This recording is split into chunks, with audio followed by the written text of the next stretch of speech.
Je suis Jean Serror, donc je suis directeur de l'école de la deuxième chance du Val-de-Marne, qui est implantée à Choisy-le-Roi et à Créteil, et qui est donc un dispositif qui accueille des jeunes sans diplôme ni qualification pour travailler avec eux sur leur insertion professionnelle et le développement de leurs compétences.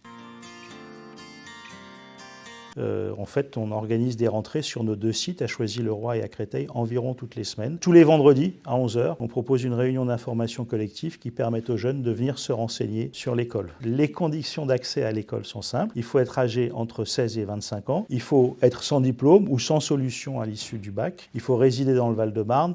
Et pour les jeunes de nationalité étrangère, il faut disposer d'un titre de séjour avec une autorisation de travail. Le critère principal, c'est la motivation, c'est-à-dire avoir envie de se former et avoir envie de se confronter au monde de l'entreprise. On leur apporte une formation en alternance qui vise à la fois le développement des compétences clés, le développement de l'estime de soi et la reprise de confiance en soi.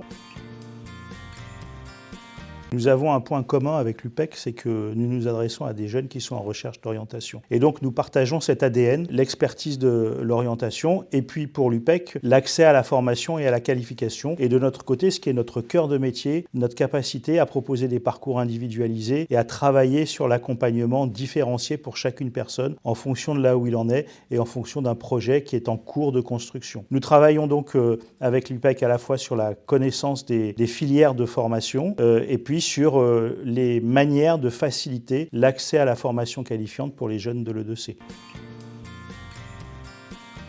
Avec l'UPEC, comme avec d'autres structures qui s'occupent des jeunes, on partage un défi commun, c'est de mettre en place et de concevoir un accompagnement global des jeunes et de la personne. Il n'y a pas que des questions de formation académique et professionnelle, mais il y a aussi des questions d'insertion sociale, personnelle, avec des difficultés à pouvoir aborder avec les jeunes afin qu'elles ne fassent pas obstacle à leur réussite. Les questions d'accès à la santé, les questions d'accès aux droits, les questions aussi de santé mentale, parce que nous avons beaucoup de jeunes sur nos territoires qui sont dans des situations de précarité, qui atteignent leur santé mentale et qui ont besoin d'être accompagnés pour être en situation de réussir et de mener à bien leur projet.